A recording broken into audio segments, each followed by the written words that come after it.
Hey, what's up guys? It's been quite a while since I last put up a video, so just to make sure none of you guys think I'm lying dead in a ditch somewhere, I thought I'd reassure you all that I'm still alive. Now, if you've been hanging out on my Twitch channel lately, then you know I've been playing Monster Hunter 3 Ultimate for the better part of a month. My main character has a bit over 400 hours of playtime on her, and she pretty much has reached the end game. However, in the process of getting there so quickly, I basically rushed through most of the early and mid game, so I decided to start up a second character, not to play the entire game, just basically to go through some of the low rank, take my time, try out some new weapons, stuff like that. And as I was gearing up to fight the Great Jaggi, which just happens to be the very first boss monster in the village, I kind of decided to make a challenge out of it. The idea was basically, and you've heard this before, how strong could I make my character before I ever have to fight the first boss monster? So obviously, if you paid attention to the title, it's kind of a mixture between everything possible before the gargoyles, mixed with my low-level one-shot boss challenge. Note that the title is somewhat of an inside joke between me and some of my Twitch viewers. Basically, it's got to the point where anytime I play a new game, someone inevitably requests that I do an everything possible before something. I think my favorite request was when I was playing Wind Waker, and we discussed the viability of an everything possible before grandma run. Anyways, the challenge is simple enough. Using only what gear and resources that are available to you before the first Great Jaggi quest, or any large monster quest I should say, make yourself as strong as possible. Now there are some loopholes with the challenge that I had to shore up, however, since you can theoretically complete all of the Port Tanzia quest before ever taking on the village Great Jaggi. Cutting off Tanzia completely was a bit too limiting, so I allowed myself access with a few limitations. There was also the issue of somehow measuring how strong you actually became, and the simplest method I came up with was simply timing how long it takes you to beat the Jaggi, or more specifically, how quickly can you finish the Pain in the Plains quest. So taking all the loopholes into consideration, there are only 3 basic rules to follow. Rule number 1, you must only use resources available to you before the Pain in the Plains quest in the village. Now this is pretty self-explanatory within the village itself because there are no other monster quests that even show up until after you beat the Great Jaggi.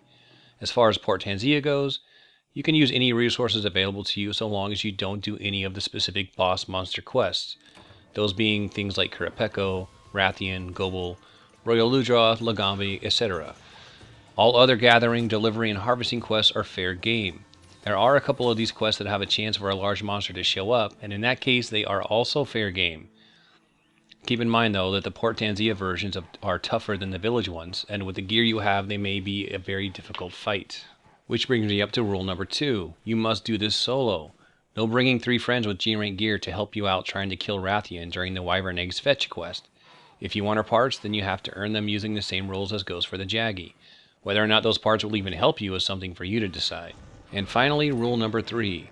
You can kill the Great Jaggi as many times as you want, but you can't use any of his parts until you complete the challenge. Since the quest is what's before Jaggi, you must complete your final speedrun without relying on his parts. Meaning any piece of gear, decoration, or item that requires Great Jaggi parts are off limits unless you can find that piece elsewhere. The challenge is officially over once you achieve a time that you're either content with or that you can improve upon. Now if any of you decide to try this challenge, please let me know in the comments what your fastest time was, along with what kind of gear you used. I'd be very interested to know.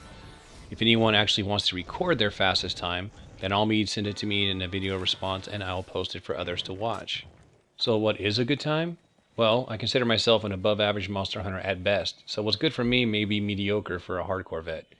Just to give you a simple benchmark, you're watching me go through the Pain in the Plains quest right now, using nothing more than unupgraded gear that you start the game with.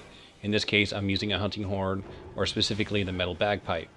This weapon I'm not very good with yet, but it's one of the reasons I wanted to restart the game, just to go through a lot of the low-level quests using it. But either way, it kind of gives you an idea what you can expect. I did this quest in about 3 minutes, and I'm using nothing more than the resources available to me at the beginning of the quest. Now, depending on how you go about this, you should be able to shave at least a minute off, maybe even more. So I've already got my personal best. I don't think I can get any better than that, and I'm pretty content with it. However, I'm not ready to show you guys just yet, because the last thing I'm going to do is pigeonhole you into one way of thinking. The reason I do a lot of these challenges is because I want people to think for themselves and see what they can come up with. When I did my low-level one-shot boss challenge, I did it a very specific way, and a lot of other people that I saw did the challenge did it completely different than me, and in a lot of ways better than I did. So I'd like to see the same thing happen here, That is, if there's enough monster hunters even watching that want to try it. So again, if there's enough interest, the next week I'll probably post my best time and kind of show people how I went about doing it. And again, if anybody else is going to try it, let me know. Send me a video link, or just at least put it in the comments. Personally, I'm going to probably extend the challenge for myself over the next week or two and add some more monsters to it and slowly unlock more and more as I go. I won't do every single monster because monsters like Arzuros aren't really that hard. They're not really that epic of a fight to even consider doing speedruns on. I'm thinking something like maybe the Kurapeko, then after I beat him, then maybe like the Gobel, because he's an asshole. I hate the Gobel, which is why I think I need to do it. Maybe even Rathian. Ending up probably as my final kill might be Lagiacrus on the Repel the Lagiacrus quest, and then I'll add up all my times together and see what time I get. And if there's enough people interested, maybe I'll do another video explaining the rest of the challenge. Then people can post their times and see how they compare to one another. So anyways, that about wraps it up, guys. I'm going to put the rules in the description, so anybody else that wants to try this can kind of refer to it. And if there's any questions, go ahead and send me a message and I'll get back to you. So until next time, guys, take it easy.